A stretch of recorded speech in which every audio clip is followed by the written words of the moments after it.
పార్టీలే initiation తీసుకొని 42% reservation అనుగుణంగా కోర్టులో ఒప్పుకోకపోతే పార్టీలు టికెట్లు ఇవ్వడానికి కుదరదా? ఇది ఎట్లా జరుగుతుంది క్రాంతి? ఇదంతా బేకార్ ముచ్చట. ఇది అసలు ఈ పార్టీలు 42% మేము ఇస్తాం అనేది బక్వాస్ ముచ్చట.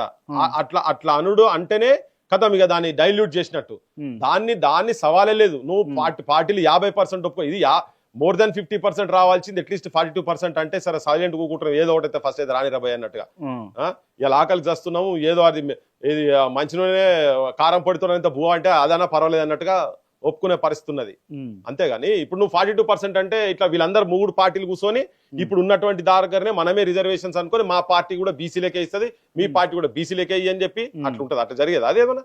అదంతా ఏమన్నా గోలీలాటనా ఏమన్నా? ఇప్పుడు కాంగ్రెస్ ఇచ్చింది అనుకోండి, అంటే కాంగ్రెస్ ఇస్తుంది కానీ బీఆర్ఎస్ ఆబ్వియస్ ఇవ్వాలి, బీఆర్ఎస్ ఇచ్చింది కానీ బీజేపీ ఇవ్వాల్సి వస్తుంది. ఎందుకు ఇస్తుంది?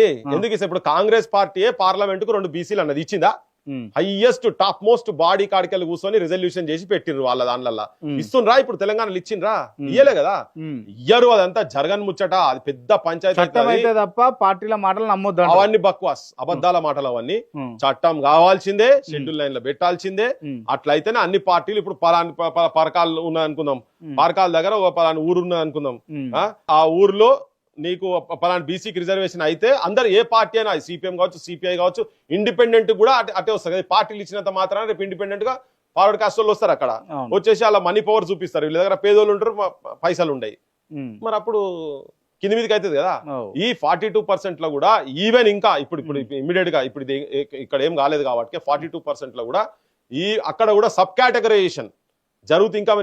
ఇంకా మంచిది. ఎందుకంటే 70కి పైన ఉన్నటువంటి కులాలు కనీసం వార్డు మెంబర్లు కూడా కాలేదు ఇక్కడ. సో వాళ్ళకు కూడా అవకాశం రావాలంటే ఈ సబ్ కేటగరైజేషన్ కూడా ఇప్పుడే ఖతం చేసేస్తే లొల్లి ఒడిచిపోతుంది. లేకపోతే బీసీలలో కూడా ఈ 3-4 కులాల